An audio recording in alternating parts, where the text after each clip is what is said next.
Senhor Jesus, é com alegria que estamos aqui, reunidos para mais um momento de reflexão e entendimento, à luz do Espiritismo, debruçando, Senhor, sobre o Teu Evangelho. Que a Tua luz possa envolver as nossas consciências, favorecer os nossos bons sentimentos, para que possamos empreender a renovação de que necessitamos em nossa reforma íntima. Pedimos, Senhor, o Teu amparo, orientação a todos os trabalhadores desta casa, aos acolhidos e a todos que vêm em busca de entendimento. Que a Tua paz permaneça entre nós. Que assim seja. Meu nome é Patrícia, quem está vindo aqui a primeira vez, né? A gente se apresentou. Hoje nós vamos dar continuidade ao estudo do livro Religião dos Espíritos, capítulo 41. Semana passada a gente estudou 40, né? Comigo mesmo. E hoje vocês vão repetir a dose de Patrícia estudando 41, tá? E a gente vai falar do texto de Emmanuel chamado O Caminho da Paz. Tá bom? Eu chamei o pessoal para frente, se vocês quiserem vir. Pode chegar mais, tá? O que a gente pode pensar quando a gente lê O Caminho da Paz? O que é caminho, o que é paz?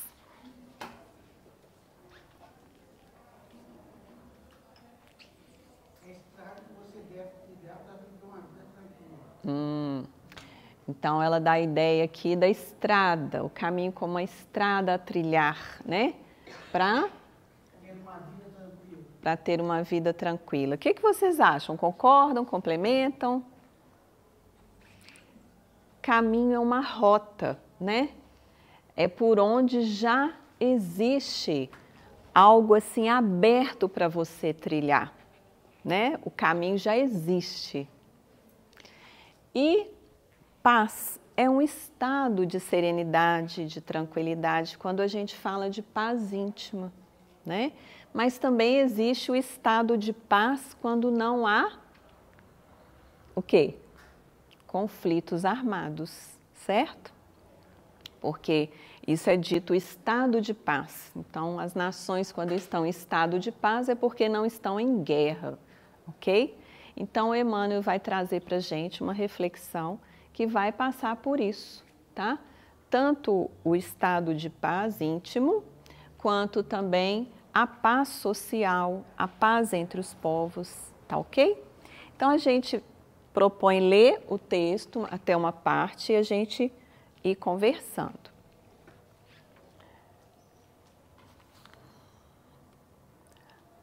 Emmanuel começa o texto dizendo que existem dos flagelos que a humanidade já atravessou até então, no mundo antigo, 10 chamam a atenção. Então ele começa dizendo: dos grandes flagelos do mundo antigo, salientavam-se 10 que rebaixavam a vida humana.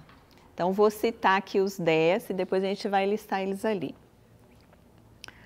A barbárie que perpetuava os desregramentos do instinto. O que é barbárie, gente?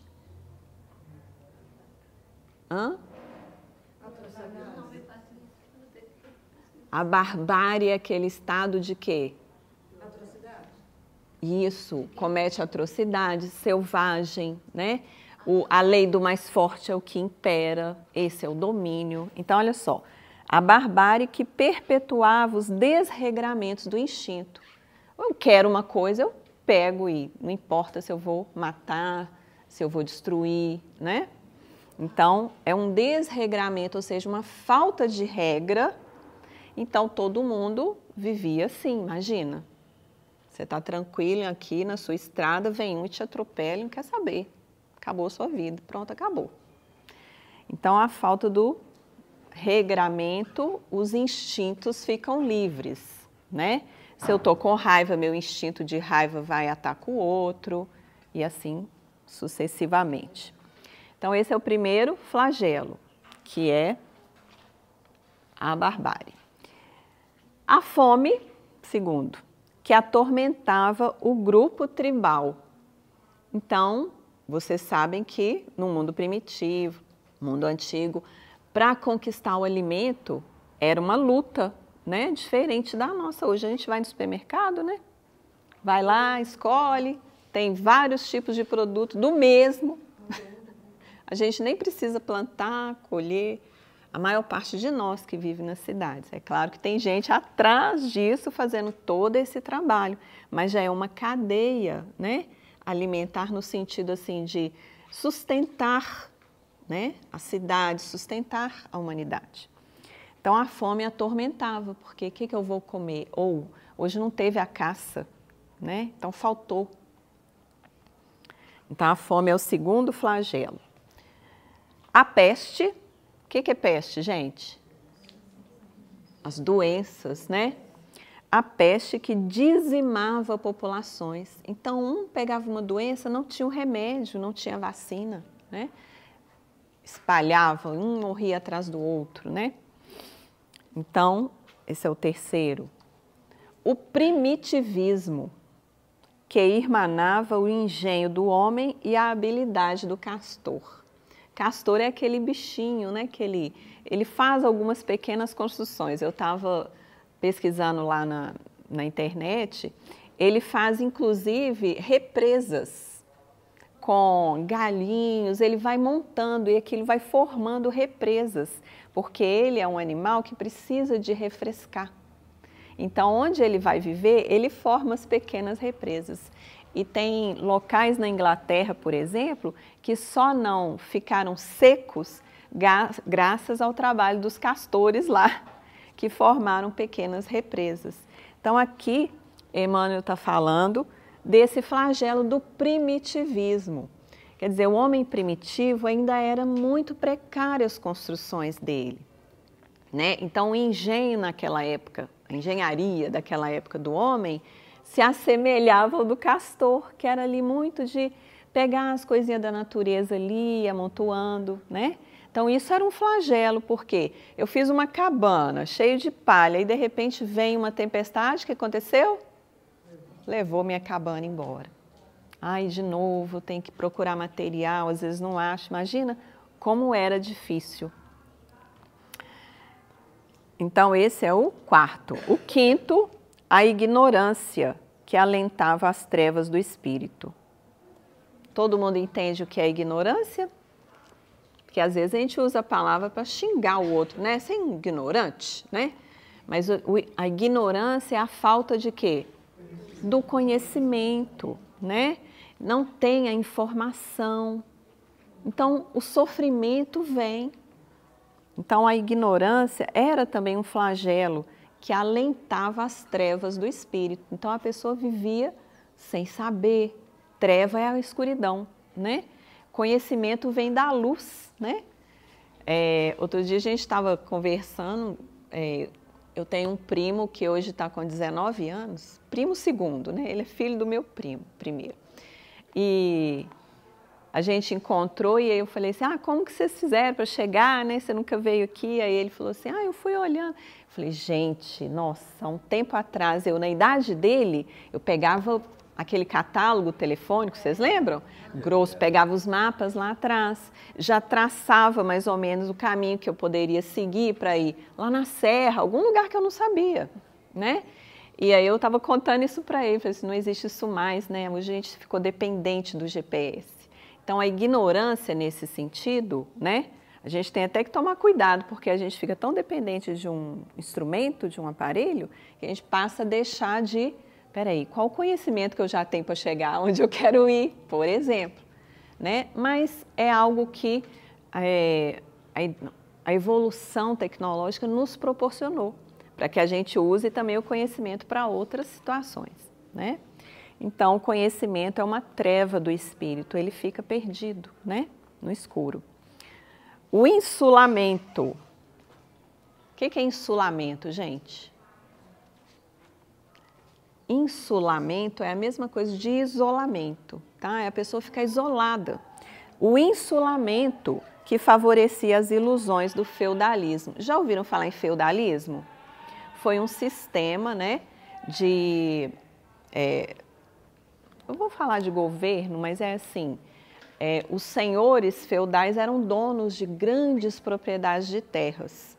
E essas terras ficavam isoladas umas das outras. O feudo do fulano, o feudo do ciclano, eles eram nobres, eram ricos e eram isolados para favorecer a proteção, porque ali ele protegia aquela comunidade que fazia parte do feudo dele.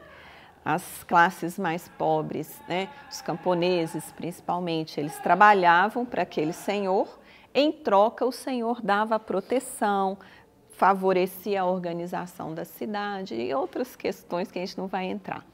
Mas então o insulamento, viver isolado, também não era bom, né? Porque a hora que dava uma dificuldade maior, quem eu vou pedir ajuda se eu estou tão isolado? Né? Então o insulamento era um flagelo também.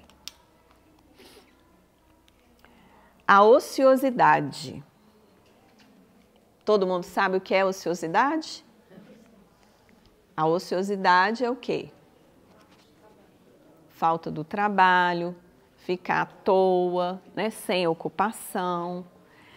E a ociosidade no mundo antigo, ela categorizava o trabalho à conta de humilhação e penitência. Olha como o trabalho era enxergado. Como se ele fosse uma humilhação. Então, os nobres não trabalhavam, né? Eles eram servidos, tinham servos, eles tinham que receber. E não trabalhar, suar, nossa senhora, suar, isso é muito ruim. E é interessante que a palavra trabalho vem do latim tripalium, que é um instrumento de 3 paus, Pallium é paus, né? Tri é 3, que foi construído para tortura. Então, aqueles que eles queriam torturar eram colocados nesse tripalho e eram torturados. Então, a palavra trabalho vem derivada dessa palavra em latim, com a intenção de mostrar que o trabalho é sofrimento, o trabalho é esforço. Então, no mundo antigo, era um flagelo trabalhar. Então, era um flagelo a ociosidade, porque hoje a gente já tem uma outra percepção do trabalho, né? O trabalho é o que gera riqueza, que gera progresso, que gera autodesenvolvimento, né? O cativeiro, que vendia homens livres nos mercados da escravidão. O cativeiro era também um flagelo do mundo antigo, que é a escravidão, né? Todo mundo sabe de várias histórias. Ainda existe escravidão? Ainda existe no nosso mundo, né? Mas não é algo que está na maior parte, né? A imundície. O que é imundície, gente? Sujeira. Isso era um flagelo também no mundo antigo.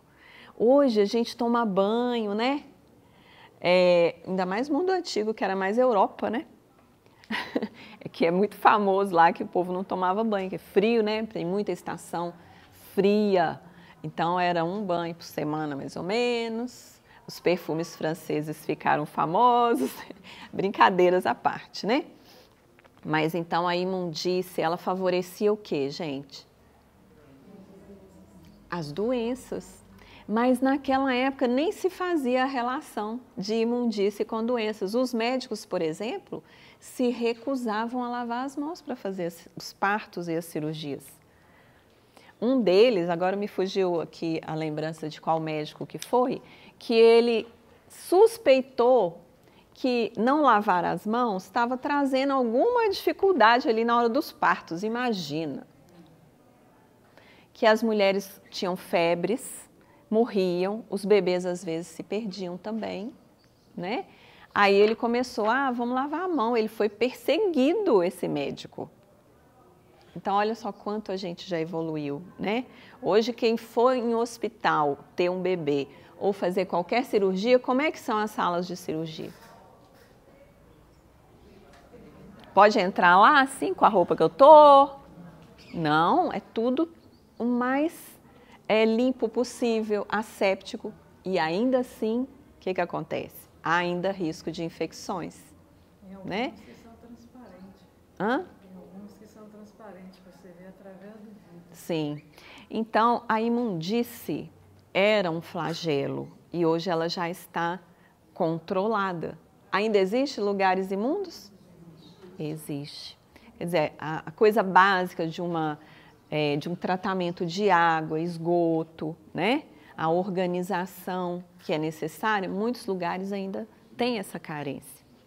Então, a imundície era um flagelo, o 9º flagelo. E o 10º flagelo? A guerra. A guerra que suprime a paz e justifica a crueldade e o crime entre as criaturas. Então, desde o mundo antigo, né? A guerra existe e pela guerra se justifica a crueldade, porque não é só o combate entre a nação e um e outro, mas é ser cruel. Existem requintes de crueldade e crime entre as criaturas. Uma coisa é na guerra o soldado está combatendo e a missão dele é atravessar as fronteiras, ganhar o território e aí ele vai matar. Outra é matar com crueldade, né? Outra coisa é matar sem necessidade. Naquele livro da Lavra Espírita que chama Deficiente Mental, Por que Fui Um? Nós vamos ver relatos de espíritos que na sua última encarnação foram deficientes mentais. Com a deficiência mental, às vezes, deficiências físicas junto. E eles narram por que eles nasceram daquela condição. Então, tem um caso lá que acho que é de Adolfo, o espírito se chama Adolfo. Ele tinha sido médico na encarnação passada, junto com 2 outros amigos, eles foram para a guerra, serem médicos na guerra. E lá, na guerra, quando tinham os feridos, eles não podiam distinguir entre esse é inimigo e esse é do meu país. Tinha que cuidar de todos, né? Como médicos. Médicos não é para salvar as vidas? Só que eles apressavam a morte daqueles que eram do país inimigo. Ou deixavam de cuidar adequadamente, entendem? E aí, esses 3 espíritos, né, que naquela encarnação eram médicos, desencarnaram. Um deles ficou com um complexo de culpa tão grande, que é esse Adolfo, que gerou um circuito mental de só pensar nas atrocidades que ele havia cometido. Isso ele foi deformando o seu espírito, o seu perispírito, e a espiritualidade falou que para que ele voltasse a se recuperar e sair daquele círculo do arrependimento, remorso, ele precisaria renascer num corpo deficiente. E com a parte mental também prejudicada, porque por mais lúcido que ele pudesse estar naquele corpo deficiente, ele não podia expressar a sua inteligência, a sua lucidez, né? Então, aí ele conta que vivenciou toda uma encarnação como uma criança especial, recebendo os cuidados, a impaciência de um, às vezes o carinho de outro, mas as dificuldades que ele foi atravessando para ele ir trabalhando o coração dele para tirar de dentro aquela crueldade. Os outros 2 colegas não tiveram que passar por essa experiência de serem deficientes. Um deles renasceu, abraçou novamente a medicina, foi para as guerras trabalhar, ele foi da Cruz Vermelha e trabalhava e se doava. Era a missão e a vocação dele. O terceiro, ele não reencarnou deficiente, nem como médico, não abraçou de novo a profissão, mas ele tinha muita perturbação, muito nervosismo. Então passou uma encarnação assim, sendo rodeado às vezes por obsessores, né? Inimigos que ele mesmo cultivou, e estava ali tentando a sua recuperação. Mas isso é só para ilustrar o que é a guerra e o que é o uso da crueldade. Então, Emmanuel pega essa parte e diz para nós, esses flagelos, e diz que alguns deles já foram contornados. Veio a política e, instituindo vários sistemas de governo, anulou a barbárie. Então, por mais difícil que a gente ache a política, os políticos, né, a política vem como uma evolução, né? É a polis, é as cidades, começou a ser organizada e assim, não pode sair matando o outro não, vamos conversar, né? Os inimigos políticos, eles também precisam, tá? Mas de vez em quando ainda saem uns assassinatos aí, né, gente? Então, são a questão do que a gente ainda não tirou de barbarismo de dentro de nós. Apareceu o comércio e, multiplicando as vias de transporte, dissipou a fome. Então, graças ao comércio, a gente não brincou aqui que a gente vai no supermercado e compra, ao comércio aí, né? O produto que não tem em nenhum país, outro país, então a gente compra de lá e aí a gente vai trabalhando e contornando a fome. Ainda existe a fome? Ainda existe a fome, que hoje é possível de trabalhar, né, para a extinção dela. Surgiu a ciência. E o que a ciência fez, gente?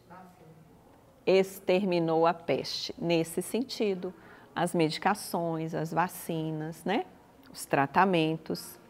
Eclodiu a indústria e desfez o quê? O primitivismo.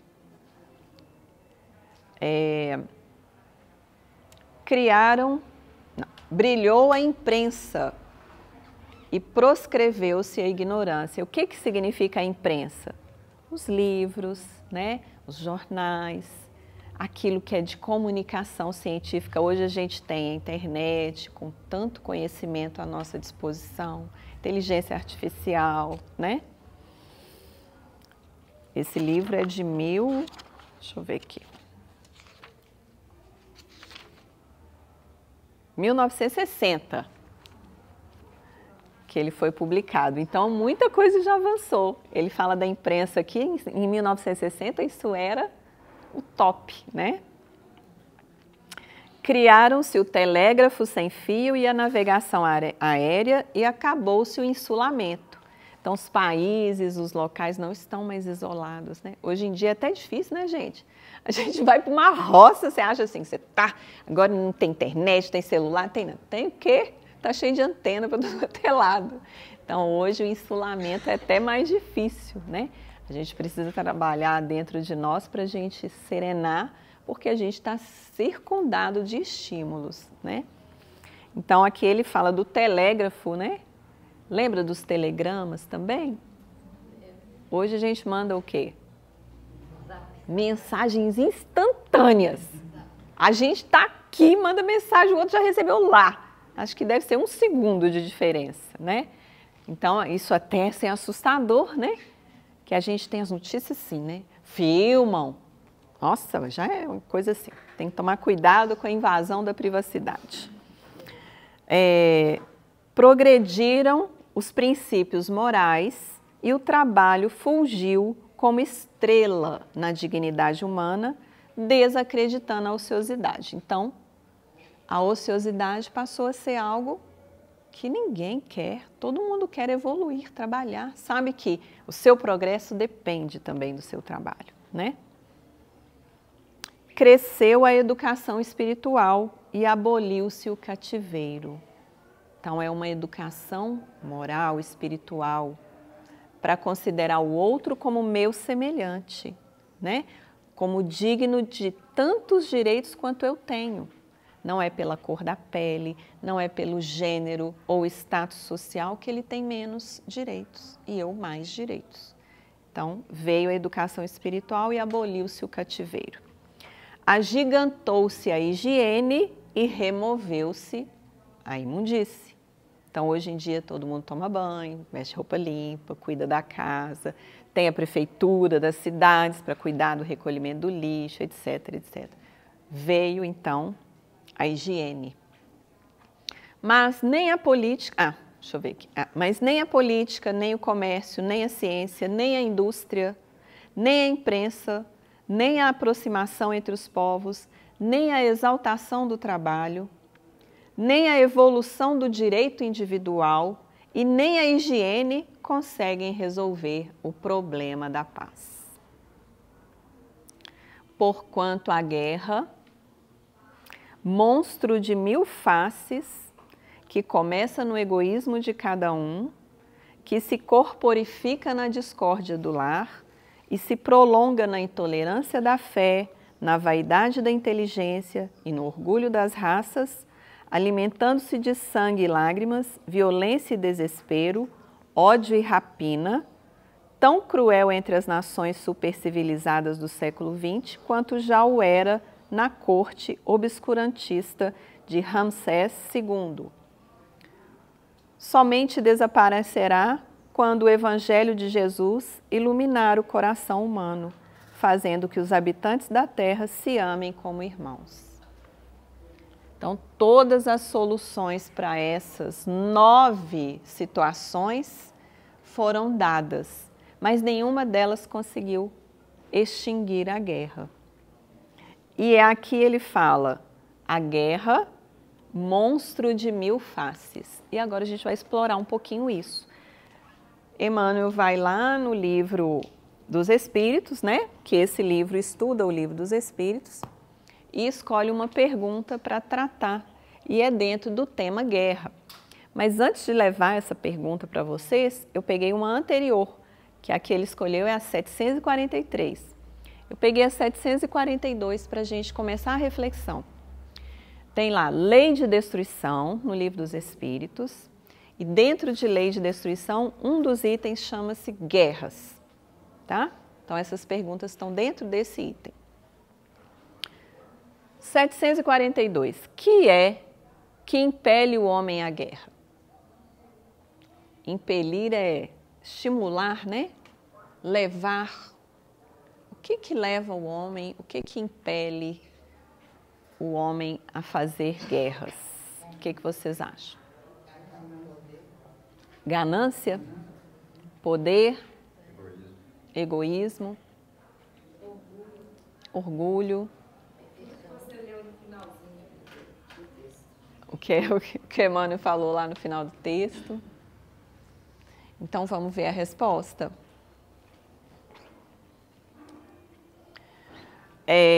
Antes dessa frase, ainda tem uma colocação. Vou ler aqui para vocês. Ó. Predominância da natureza animal sobre a natureza espiritual e transbordamento das paixões. Em suma, vocês falaram de algumas paixões, né? Desejo de poder, ganância, né? Egoísmo, o que mais? Orgulho, são paixões exacerbadas. Então, deixa a natureza espiritual, de pensar no outro como meu semelhante, e vai para a natureza animal, que é agir totalmente pelo instinto, pela dominação. Então, é isso. No estado de barbaria, os povos só um direito conhecem, o do mais forte. Então, quando o homem está ainda na situação primitiva, barbárie, ele só pensa em dominar o mais fraco. Aí vem essa frase aí. Por isso é que para tais povos, o de guerra é um estado normal. Para os povos bárbaros e primitivos, o estado de guerra era normal, porque estava sempre tentando um dominar o outro.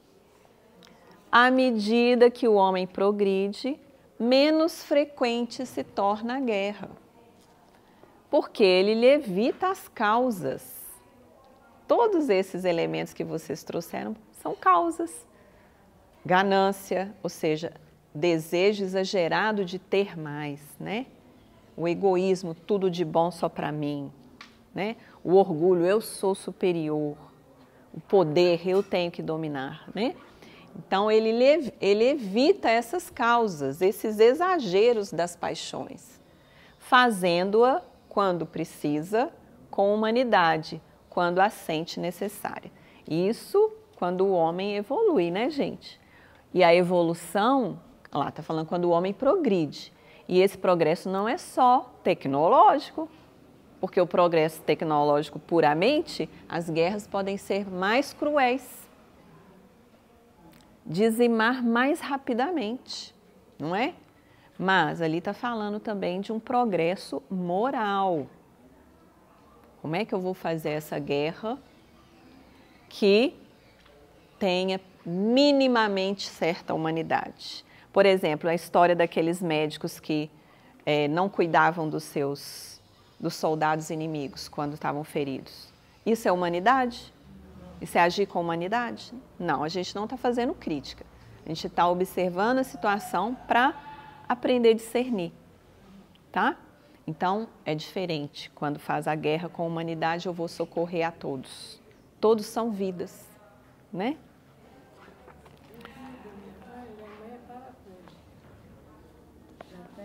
Ela já tem uns 20 anos que está em cima da cama.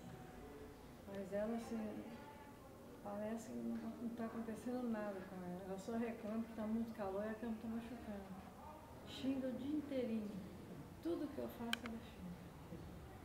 Eu fico bobo de ver. Aí você tem que exercer mais humanidade ainda com ela. É interessante, por exemplo, aqui no nosso caso, né, que a gente tem a oportunidade do trabalho com os jovens e as crianças aqui especiais, né?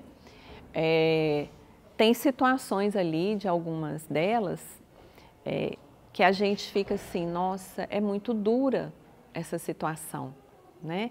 E a gente compreende, às vezes, xingar. Tem uma garota lá que ela é super consciente, ela ficou totalmente debilitada depois de um acidente. Então, ela é consciente de tudo. Ela é consciente de tudo. Aí, ela é meio brava, sabe? Aí, de vez em quando, você põe a fralda do jeito que ela não gosta, ela te xinga. Aí, antes eu ficava assim, nossa, né? Xingando a gente, né? Aí, depois eu fui entender melhor, né? Ela pode xingar, mãe. Às vezes a gente cumprimenta ela. Então a gente às vezes quer que o outro, na situação mais difícil que ele esteja atravessando, que ele ainda seja afável. Aquilo ali serve para a gente, é a prova para a gente trabalhar a nossa educação, o nosso bom trato, né? E aí o outro vai aprendendo com aquilo. A gente não sabe, hoje sua mãe está na cama, e ontem? Quem foi você e ela, né? Hoje você está cuidando. Naquele livro, nós vamos trazer um exemplo hoje dele, Ação e Reação, tem o caso de uma mulher que o filho dela era especial, mas era considerado assim, naquela época, um idiota, no sentido, ele não tinha noção nenhuma, um alienado. E além disso, o corpo muito feio, deformado. E essa senhora muito idosa tomava conta desse filho, que era totalmente incapaz para a vida, nem autocuidado ele conseguia, e ela estava muito doente, cuidando dele, numa propriedade rural que ninguém ia, e ela estava com o coração muito doente. E chega o aviso na espiritualidade, que ela era um espírito que veio de uma mansão na colônia espiritual, e ela era, tipo assim, ela estava vindo para um resgate com esse rapaz. Quem eram eles na vida passada? Eles eram um casal. Eles eram um casal da grande corte e junto a ele ela planejou vários crimes para obter riquezas junto com ele. Então ele era um fidalgo, um nobre, e ela era sua parceira. Ele cometeu muitos crimes e ela cúmplice. Aí muitos dos inimigos o perseguiram e perseguiram ela no plano espiritual, e o jeito que a espiritualidade conseguiu foi escondê-lo num corpo muito deformado. Mas internamente ele era o fidalgo. Ele vivia aquela realidade mental dele. Ele estava lá naquela época. Então, quando André Luiz chega com os mentores lá para auxiliar, porque ela pediu socorro, né, por uma prece, se não me engano é essa história, e eles chegam e não tinha o quê? Não tinha um médico para eles intuírem para ir lá, não tinha nada. mas ele intuiu que ela tomasse a água que estava do lado da cama dela, e eles oraram, pediram a Deus e vieram aqueles vários trabalhadores espirituais, trazendo ervas, composições da natureza que eles recolhiam ali e colocaram na água o remédio para ela. Aí ela toma o remédio para se recuperar. Apareceu uma secretária do lar, é meu anjo da guarda. Ela me ajuda a olhar a mamãe com tanto carinho. Ela fica assim, vamos lá, a gente está sempre junto para cuidar dela. Na hora do banho, na hora de troca de fralda, nós duas. Eu falei, Marília, eu não sei ficar longe de você, eu não tenho confiança. Então, a gente precisa olhar para essas situações, né, que a vida nos traz e ainda agradecer que ela está suave. E ainda vem uma ajuda, igual veio para ela, mesmo sem médico por perto, veio para ela o remédio, né? Então, citei isso só para ilustrar para você que muitas vezes a gente precisa compreender a situação que o outro está difícil, mas lembrar que, será que eu contribuí também? Se eu contribuir, deixa eu fazer o meu melhor hoje, né? Se eu não contribuir, mas está junto de mim, deixa eu fazer também. Porque pode gerar para mim aprendizado, crédito, né? Moral. Agora, gente, vamos lá para o 743, que foi a pergunta do Emmanuel, escolhida por Emmanuel. Da face da Terra, algum dia a guerra desaparecerá? O que vocês acham? Nunca? Olha, lembrando que nós estamos passando da fase de provas e expiações por uma transição, estamos transitando para o mundo de regeneração. Então, será que um dia vai deixar de existir as guerras?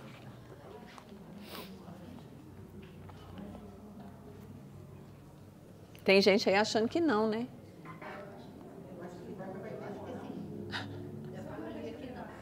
Hã? No mundo regenerado ainda tem um pouquinho de mal. Ah, tá. Sim. A pergunta tem a resposta? Sim. Quando os homens compreenderem a justiça e praticarem a lei de Deus. Nessa época, todos os povos serão irmãos. Olha que interessante. Tem uma trajetória. Por isso que o tema de estudo hoje é o caminho da paz. Tem um caminho para ser trilhado, né?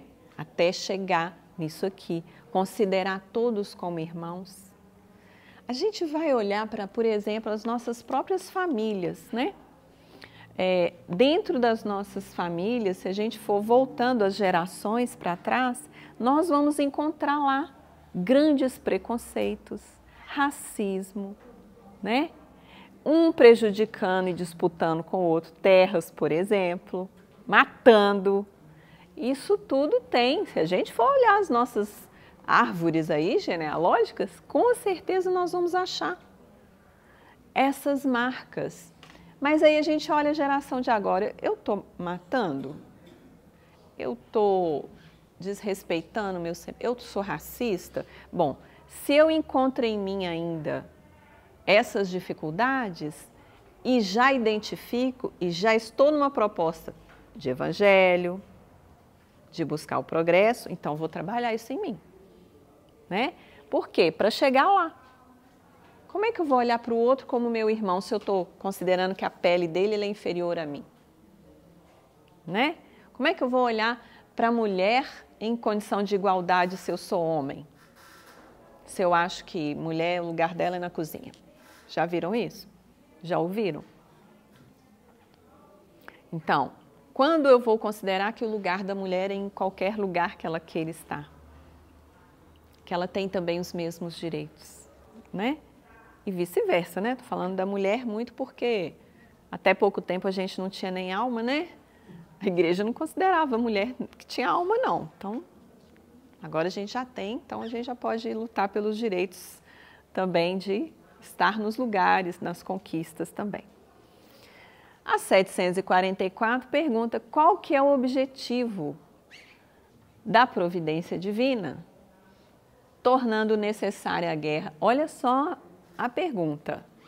o que objetivou a providência divina, né? Tornando necessária a guerra. Porque essa parte sobre as guerras está dentro da lei de destruição que eu falei para vocês. É uma lei natural. Tudo se destrói, mas precisa destruir para transformar. Não é simplesmente destruir. E paralela a essa lei existe a lei de conservação, a lei de progresso, a lei de trabalho, a lei de igualdade, a lei de liberdade. Então, todas essas leis divinas estão trabalhando junto.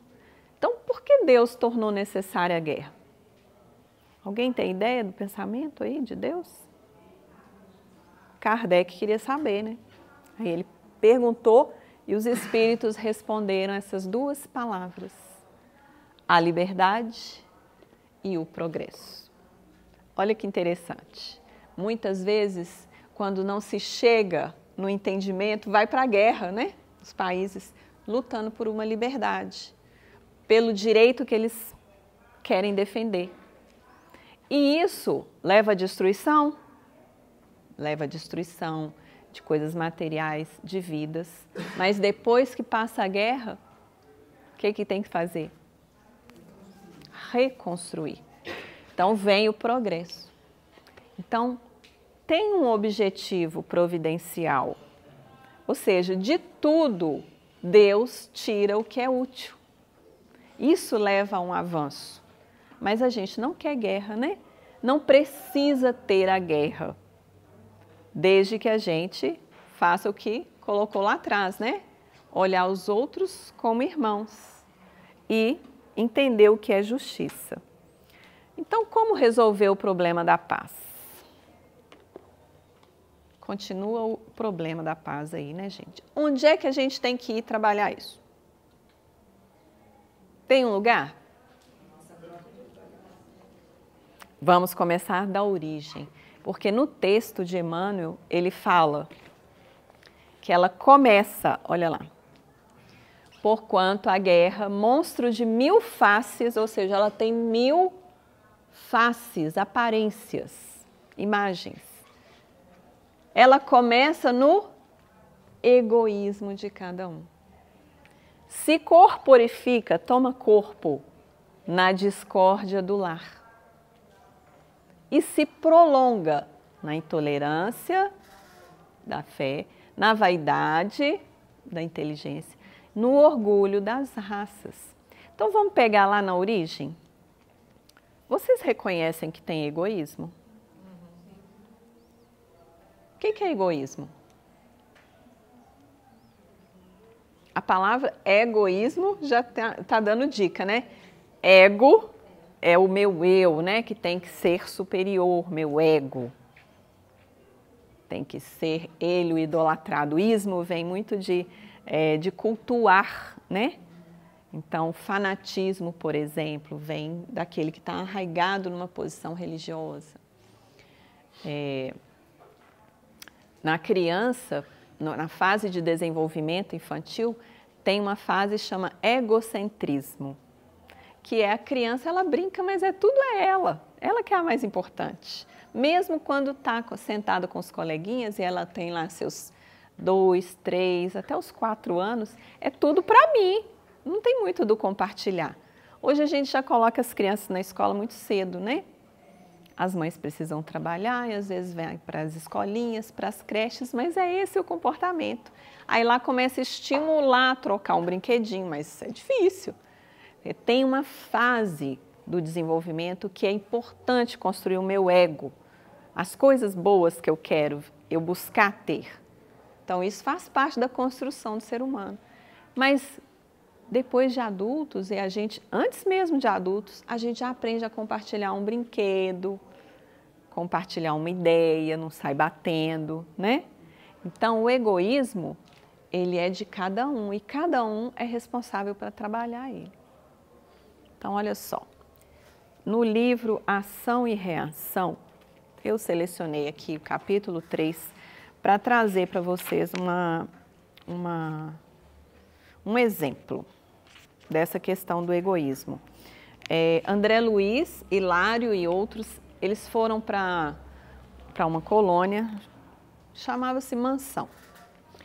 E lá eles estavam com o objetivo de compreender melhor a lei de ação e reação, ou seja, causa e efeito, como ela se manifestava, e lá era um local que estava localizado na região do umbral, é uma região inferior, espiritual, mais próxima da crosta terrestre, e ali eles recebiam vários espíritos criminosos. Todos ali tinham cometido crimes, independente do tipo de crime. Todos tinham sua ficha marcada por crime. E aí nós vamos entender crime não é só tirar a vida do outro não, tá? Às vezes tinha latrocínio, tinha roubo, tinha abandono, tinha várias situações, mas tinham crimes também de morte. Então, todos os espíritos que estavam sendo atendidos ali, eram milhares, eles tinham a sua ficha marcada por essas dificuldades. Então, os trabalhadores iam nas regiões do lado de fora da mansão recolher esses espíritos, quando eles já tinham certa condição de ser ajudados. Então, às vezes, eles estavam misturados nas tempestades, nas lamas e eram recolhidos ali. Aí, um trabalhador chegou para o mentor Druso e falou assim, nós achamos aquele homem, o que o senhor fala para a gente fazer? Aí o Druso pergunta, ele continua no mesmo estado? Ele estava inconsciente. Continua. Aí André Luiz é chamado, junto com os outros companheiros, para seguir esse orientador, para recolher uma lição ali sobre essa situação de causa e efeito.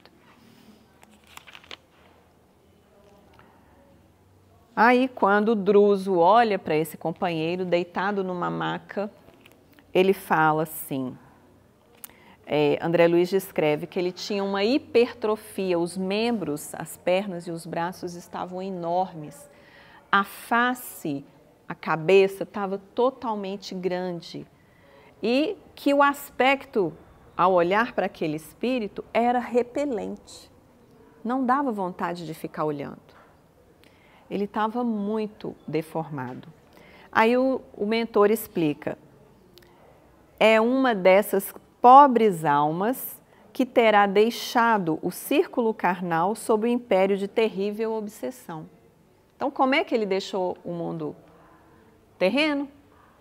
Debaixo de uma obsessão tão terrível que não terá podido recolher o amparo espiritual das caridosas legiões que operam nos túmulos. Ou seja, ele estava sendo perseguido por obsessores, inimigos, né, dele, sofreu essa perseguição, esse ataque, e não pôde nem receber a ajuda daqueles trabalhadores. Olha que legal, né, gente? Nos túmulos, né? As pessoas acabam de desencarnar e os corpos sepultados, e ali já tem os trabalhadores que estão de plantão ali, espirituais, para ajudar essas almas a fazerem a transição. Ele não chegou a ter oportunidade, porque esses obsessores recolheram ele antes. Quem eram esses obsessores? Eram espíritos maus? Aí vai vir a história aqui. Aí o mentor fala que nas regiões, entre aspas, infernais, que é esse plano inferior, estão superlotadas dos sofrimentos que nós mesmos criamos. Precisamos equilibrar a coragem e a compaixão no mesmo nível. Então, eles estavam olhando aquele espírito naquela condição e o mentor estava orientando, vamos olhar para isso como um aprendizado, mas também com compaixão, sem julgamento. Aí ele vai ajudar esse homem a despertar através dos passes, a oração que eles vão fazendo ali. Aí ele começa a ter uma pequena lucidez. É como se ele despertasse de uma hipnose. Como que era a hipnose que ele estava vivendo? Ele ali, parecendo que estava adormecido, ele estava mentalmente preso na cena do crime que ele cometeu. Qual foi o crime? Depois que ele começou a ter um leve despertamento, ele começou a gritar: socorro, socorro, sou culpado, não posso mais, perdão, perdão. Aí ele vira para o orientador e fala: Senhor juiz, até que enfim eu posso falar, deixem-me falar. Então ele estava enxergando o mentor espiritual como um juiz que ia fazer o julgamento, né? Aí o dirigente da mansão afagou-lhe a cabeça, atormentada, e replicou em tom amigo: diga o que você deseja. Aí ele começa a chorar e ele fala: sou Antônio Olímpio, o criminoso. Contarei tudo. Em verdade eu pequei. Por isso é justo que eu sofra no inferno. O fogo tortura minha alma sem consumi-la, é o remorso. Bem eu sei, se eu soubesse, não teria cometido a falta. O que ele está mostrando? Naquela condição que ele está, olhando para o que ele fez, ele não teria, se ele tivesse ideia do que viria à frente. Depois da morte do meu pai, ele conta a história. Vi-me obrigado a partilhar nossa grande fazenda com meus 2 irmãos. O que chama isso, gente? Uma partilha de herança. Os 2 irmãos mais novos, Clarindo e Leonel. Trazia, porém, a cobiça. Quem falou da ambição aí no começo? Né? Lembra lá do egoísmo de cada um e tal? Trazia, porém, a cobiça. Não, gente, desculpa. Trazia, porém, a cabeça dominada de planos, mas não deixa de ser isso. Pretendia converter a propriedade que eu administrava em larga fonte de renda. Contudo, a partilha me estorvava. Notei que os irmãos, tinham ideias diferentes das minhas e comecei a maquinar o projeto que acabei executando. Qual foi o projeto?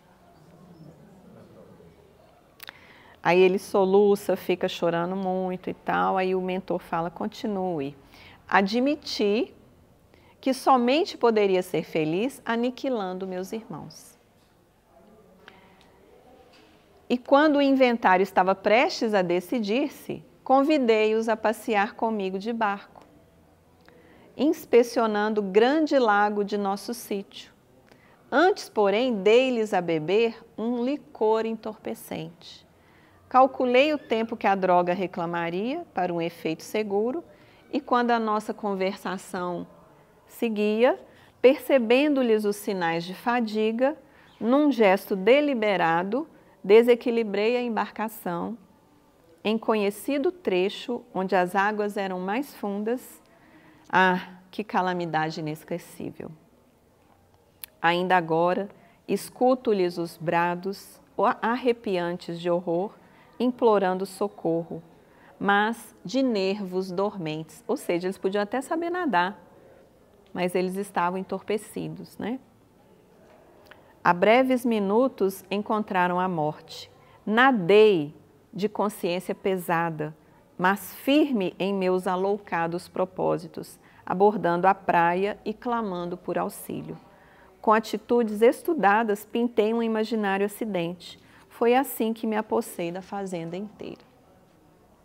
Aí logo à frente ele fala que esse crime ficou oculto, né, na terra. O dinheiro granjeou-me considerações sociais e privilégios públicos que a política distribui com todos aqueles que se fazem vencedores no mundo, pela sagacidade e pela inteligência.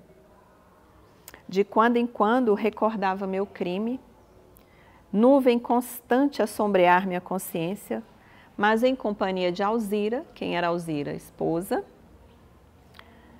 A esposa inovidável procurava distrações, passeios que me tomassem atenção.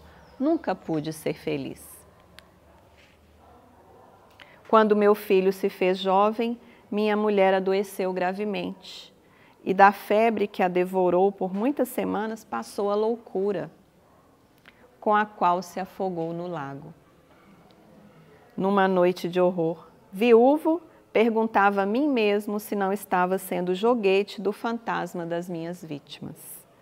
Entretanto, temia todas as referências em torno da morte e busquei simplesmente gozar a fortuna que era bem minha. Ai de mim, porém, tão logo cerrei os olhos físicos diante do sepulcro, não me valeram as preces pagas, porque meus irmãos, que eu supunha mortos, se fizeram visíveis à minha frente, transformados em vingadores, ladearam-me o túmulo, atiraram-me o crime em rosto, cobriram-me de impropérios e flagelaram-me sem compaixão, até que, talvez cansados de me espancarem, conduziram-me à tenebrosa furna, onde fui reduzido ao pesadelo em que me encontro. Em meu pensamento, vejo apenas o barco no crepúsculo sinistro, ouvindo os brados de minhas vítimas, que soluçam e gargalham estranhamente. Ai de mim, estou preso à terrível embarcação, sem que me possa desvencilhar. Quem me fará dormir ou morrer? Então, o que a gente pega aqui? Lembra lá da origem, de onde começa a guerra? No egoísmo de cada um. Depois ela se corporifica na discórdia do lar, né, gente? É isso que fala aqui atrás, ó. E se prolonga na intolerância, na vaidade, e a gente pode expandir. Então, o Livro dos Espíritos vem perguntar, dentre os vícios, qual que se pode considerar radical? Todos os vícios que a gente identifica, né? As imperfeições, qual seria a mais radical? O egoísmo, né? Muitas vezes eles já disseram para a gente que é o egoísmo, dele deriva todo o mal. Estudai todos os vícios e vereis que no fundo de todos há egoísmo. Por mais que lhes deis combate, não chegareis a extirpá-los, os vícios, né? Enquanto não atacardes o mal pela raiz, que é o egoísmo. A raiz é o egoísmo. Enquanto não lhe houverdes destruído a causa.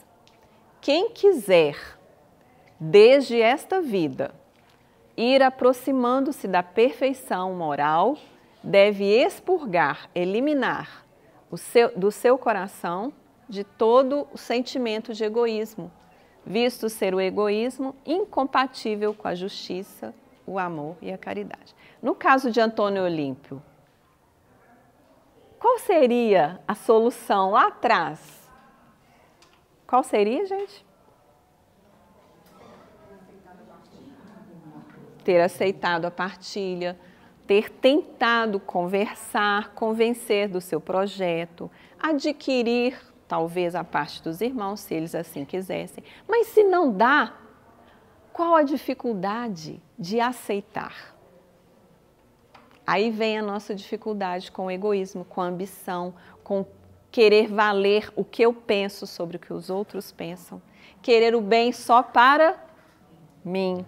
Querer o bem só para mim já é o mal, né? Então, o egoísmo está no fundo disso e ele neutraliza as outras qualidades.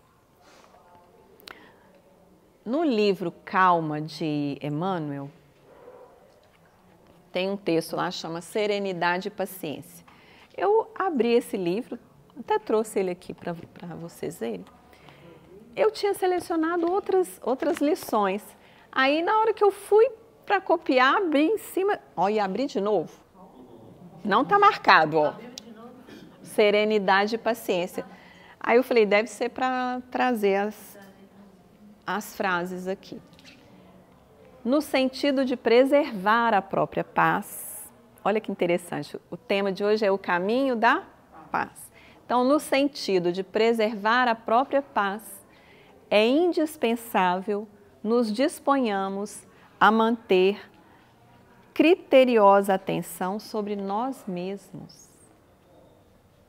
Olha o que a gente tem que prestar atenção em nós, para a gente manter, né? Preservar a própria paz. Olha para você, presta atenção em você. O conflito, o que é conflito, gente? A gente pode até falar, a guerra é um conflito também, não é? Só que em maior proporção. Mas um conflito de relacionamento, um conflito de ideias, é que um está numa posição, o outro está numa posição. Pode ser um conflito comigo mesmo, não é? Quantos de nós têm conflitos íntimos? Então, existem ideias opostas ali. O conflito de resultados inavaliáveis pode surgir da explosão de sentimentos descontrolados. Entretanto, não se obtém a paz sem esforço. Muita gente, quando está chateado, está sentindo ali às vezes raiva, incômodo, tudo, ele acha que extravasar aquilo tudo para o outro é bom. O que vocês acham? Olha o que ele fala. Um conflito de resultados que a gente não pode avaliar pode surgir da explosão de sentimentos descontrolados. Na hora da raiva a gente controla o jeito que a gente vai falar com o outro, né? Tá com ódio. Se esforça, mas é impossível, né? Eu posso até avisar o outro, tô com muita raiva. Vamos deixar para falar depois, né? Porque se eu falar agora, o que vai acontecer? Uma explosão de sentimentos ali, descontrolados. Entretanto, não se obtém a paz sem esforço. O que a gente vai ter que fazer para ter essa paz? Ninguém possui uma serenidade que não construiu. Daí o impositivo da vigilância em nós próprios. Tem outras frases antes dessa aí, tá, gente? Se vocês quiserem ler no capítulo lá. É porque a gente precisa construir. E o construir, muitas vezes, naquele momento, pode ser silenciar. Pode ser sair, deixa eu dar uma volta. Pode ser, vou abrir uma mensagem, vou fazer uma oração. Vou respirar fundo. A mãe de Chico Xavier aconselhou ele, num momento de muitas irritações que ele estava vivendo, com situações lá ligadas às pessoas que procuravam ele com a mediunidade. A mãe do Chico deu um conselho para ele, vocês lembram qual? Ô, meu filho, vai tomar água da paz. Aí ele ficou alegre, começou a procurar nas farmácias de Pedro Leopoldo. A água da paz, encontrou? Não. Ah, então vou em Belo Horizonte, deve ser um remedinho que não vem para cá para o interior, né? Aí procurou em Belo Horizonte, achou? Não. Aí chegou em casa desanimada, aí viu a mãe. Ô, mãe, não achei a água da paz. Meu filho, é a água do pote. A água do pote serve. Toda vez que você ficar irritado, você toma a água da paz e deixa ela banhando a sua língua. Enquanto estiver na irritação, deixa a água da paz banhar a sua língua. Olha o caminho da paz que ela estava ensinando para ele. Depois você engole. Começou de novo, ficar fogo de novo. Água da paz. Então essa é a receita. Ninguém possui uma serenidade que não construiu. Até o Chico construiu a dele, gente. Ele não é um espírito que chegou aqui evoluído. Aí dentro do livro Calma tem capítulos com esses nomes. Olha que nomes legais. Rusgas domésticas. Vocês têm na casa de vocês? Rusgas domésticas. Deixa eu ver que página que está isso aqui. Página 67. Vou falar só a primeira frase. De pequena rusga doméstica pode nascer extensa caudal de rixas e aversões. Pequena rusga vira um problemão, a guerra, né? Nas crises, como é que a gente deve cuidar da calma, cultivar isso nas crises, né? E ele fala uma coisa muito importante nesse texto. Quando você tiver em crise com uma situação envolvendo várias pessoas, faz uma prece por todos os envolvidos, porque a gente faz, eu vou rezar pedindo a Deus para mim, né? Por todos os envolvidos na questão. Acerto de contas, tem os momentos da vida que a gente sente que está acertando conta. Com o outro, com o trabalho, com as coisas que a gente desempenha, né? Então, o que fazer? Azedume e irritação, como é que eu vou lidar com isso para construir a paz? Ligações familiares, é dentro da família que estão muitas vezes aqueles que erraram juntos. Lá na frente, no livro Ação e Reação, Antônio Olímpio, Alzira, que era a esposa, né, na época, ela caiu no lago cometendo um suicídio, incentivada pelos 2 irmãos assassinados, que se tornaram obsessores.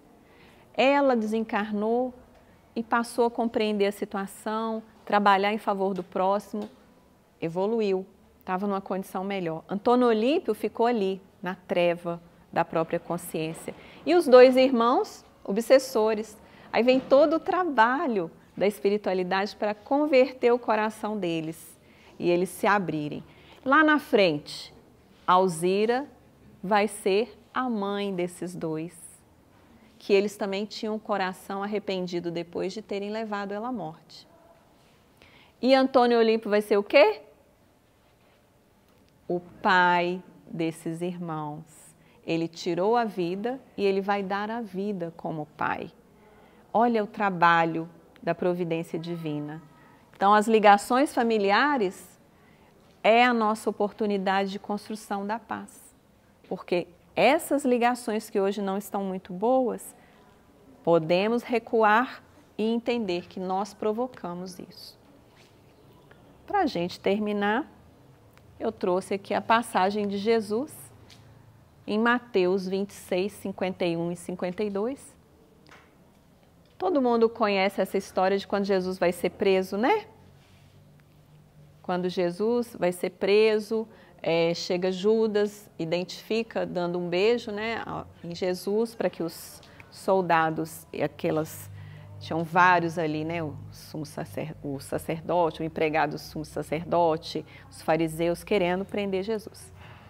E eis que um dos que estavam com Jesus, estendendo a mão, puxou da espada e, ferindo o servo do sumo sacerdote, cortou-lhe a orelha. Isso na narrativa de Mateus, ele fala um dos que estavam com Jesus. Quem era? Na narrativa de Lucas e de João já identifica. Era Pedro. O Pedro caracteriza um personagem dentro dos discípulos mais impulsivo, que age assim sem pensar antes, né? Em características boas e também negativas, tá, gente? Então, foi com Pedro. E o que Jesus disse? Então, Jesus disse-lhe, mete no seu lugar a tua espada, porque todos que lançarem mão da espada, a espada morrerão. O que ele estava dizendo ali agora? Cultiva a paz, embainha a tua espada. Porque isso vai ser colhido, a sua ação vai ser colhida, né? Vai ter efeito para você mesmo. E o que Jesus faz? Ele pega a orelha, né? Era Malco, né? Não era um soldado, era o servo do sumo sacerdote. Recoloca e cura ali. Se não tivesse Jesus, né? Ele ia ficar sem orelha. Então, no final do texto de Emmanuel, ele termina: porquanto a guerra somente desaparecerá quando o Evangelho de Jesus iluminar o coração humano, fazendo que os habitantes da terra se amem como irmãos. Vamos pensar nas guerras primeiras do egoísmo, do nosso lar, e aí a gente pode estender para os povos, né? É por isso que a doutrina espírita nolo revela o Evangelho para nós, esclarece, atualmente sob a luz da verdade, fiel ao próprio Cristo que nos advertiu convincente. Conhecereis a verdade e a verdade vos fará livres. Posso falar uma coisa antes de você terminar? Já terminei. Esse conflito, eu vivi ele ontem com minha mãe, sabe? Tive um entendimento com ela na parte de manhã e ela fez uma coisa que me irritou. Aí a gente mora no mesmo lote. Aí eu fiquei o dia inteiro com aquilo na minha cabeça, sabe? E com raiva mesmo e tal. Em guerra. Aí quando chegou a noite, eu já estava mais serena.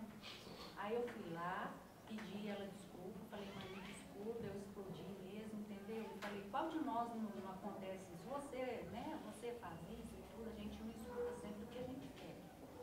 Mas a senhora me desculpa. E acabei falando para ela realmente o que estava me irritando, entendeu? Mas só que aí ela, eu não sei o que ela vai fazer. Né? Mas eu falei. Mas falou, né? Foi civilizado. Não foi na barbárie, no primitivismo. Então, olha, gente, isso é importante, a gente rever a nossa atitude, né? Porque a gente pode errar todo momento, mas a revisão da atitude e a coragem de reconhecer que eu posso fazer diferente, melhor, e tratar o outro como meu semelhante, não deve ter sido agradável para minha mãe escutar aquilo, né? Deixa eu me rever e me colocar diante dela. Porque o que o Evangelho mostra para a gente é vai até o outro, né? Antes de dar a sua oferta ao altar, vai reconciliar com seu irmão. Não quer dizer que ele vai te perdoar, certo? Mas você precisa ir, você precisa tomar a iniciativa. E muitas vezes, graças a Deus, você pôde ir lá e estar com ela ali. Mas muitas vezes aquele que a gente ofendeu, prejudicou, já partiu desse mundo. Ou não está próximo mais. Então, o que a gente pode fazer? A gente pode orar por aquela pessoa e colocar que o nosso coração está diferente. E fazer diferente quando outras situações acontecerem, né? Porque às vezes não é só com aquela pessoa que a gente vai corrigir o erro, mas são com outras que vão aparecer no nosso caminho, trazendo situações muito semelhantes que a gente viveu com ela. Então é assim que a gente vai trabalhando o nosso coração. É isso, gente. Então,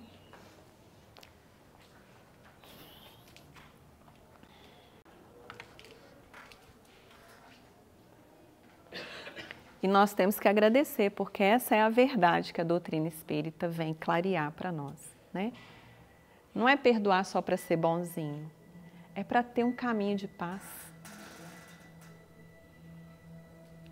Então vamos agradecer a Jesus, aos mentores espirituais pela oportunidade, pedindo, Senhor, que continue nos orientando, nos auxiliando a rever as nossas atitudes, a construir os caminhos de paz junto aos nossos familiares, junto à comunidade que convivemos, participando da sociedade como membros pacíficos. Que o Senhor nos ilumine, nos abençoe, nos acompanhe no retorno aos nossos lares e demais atividades. Muito obrigada, Senhor. Que a tua paz permaneça conosco. Que assim seja.